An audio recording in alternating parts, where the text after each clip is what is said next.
नमस्कार दोस्तों। आज हम आपको एक ऐसे कहानी सुनाने जा रहे हैं जिसके सुनने के बाद आप सोच में पड़ जाओगे। ये कहानी बेहद पेचीदा और अनसुलझा हुआ है और ये एक रियल घटना पर आधारित है। अगर आपको ये कहानी अच्छी लगे तो कृपया इसे शेयर करें और वीडियो को लिखें एंड चैनल को सब्सक्राइब करें। चलिए कहानी शुरू करते हैं। साल 1968। जगह उत्तरी कैलिफोर्निया। शांत झीलें, सुनसान सड़कें और छोटे छोटे कस्बे। बाहर से सब कुछ सामान्य दिखता था, लेकिन उसी साल दिसंबर की एक ठंडी रात अमेरिका के इतिहास का एक ऐसा अध्याय शुरू हुआ जो आज तक बंद नहीं हुआ है।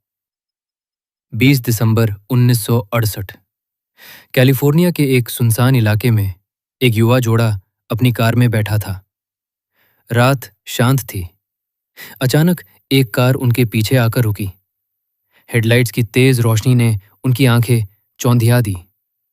उन्हें लगा शायद कोई पुलिस अधिकारी है, लेकिन वो पुलिस नहीं था। वो एक आदमी था, चेहरा अंधेरे में छिपा हुआ, हाथ में बंदूक। कुछ ही सेकंड में गोलियों की आवाज गूंजी।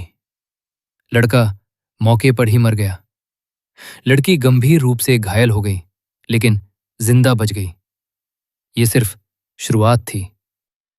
4 जुलाई 1969। एक और जोड़ा, पार्किंग एरिया में कार के अंदर। वही तरीका, वही अंधेरा, वही अचानक हमला। इस बार लड़की की मौत हो गई। लड़का किसी तरह जिंदा बच गया। लेकिन इस बार कहानी में एक नया मोड़ आया। हमले के कुछ दिन बाद 3 बड़े अखबारों को एक रहस्यमयी पत्र मिला। San Francisco Chronicle, San Francisco Examiner और वलेहो टाइम्स हेरल्ड। पत्र में हत्यारे ने दोनों हत्याओं की जिम्मेदारी ली थी और साथ में भेजा था एक अजीब सा सिफर, एक कोडेड मैसेज। उसने धमकी दी कि अगर उसका कोड अखबार में प्रकाशित नहीं किया गया तो वो और लोगों को मारेगा। अखबारों ने डर और सनसनी के बीच वो कोड प्रकाशित कर दिया। कुछ दिनों बाद एक स्कूल टीचर दंपति ने उस कोड को सुलझा लिया। उसमें लिखा था, मुझे लोगों को मारना पसंद है क्योंकि ये बहुत मजेदार है। और अंत में एक अजीब सा चिन्ह था, एक गोल घेरा जिसके बीच में क्रॉस। यही से नाम पड़ा ज़ोडिएक, ज़ोडिएक किलर। वो सिर्फ हत्यारा नहीं था, वो खेल खेल रहा था। 27 सितंबर 1969। एक झील के किनारे पिकनिक मना रहा एक जोड़ा। अचानक एक आदमी काले कपड़ों में सामने आया। उसके सीने पर वही गोल क्रॉस का चिन्ह बना था। उसने उन्हें बांधा और चाकू से हमला किया। लड़की की मौत हो गई। लड़का गंभीर रूप से घायल, लेकिन जिंदा बच गया। हमले के बाद हत्यारा उनकी कार पर मार्कर से लिख गया, पहले के हमलों की तारीखें और अपना चिन्ह।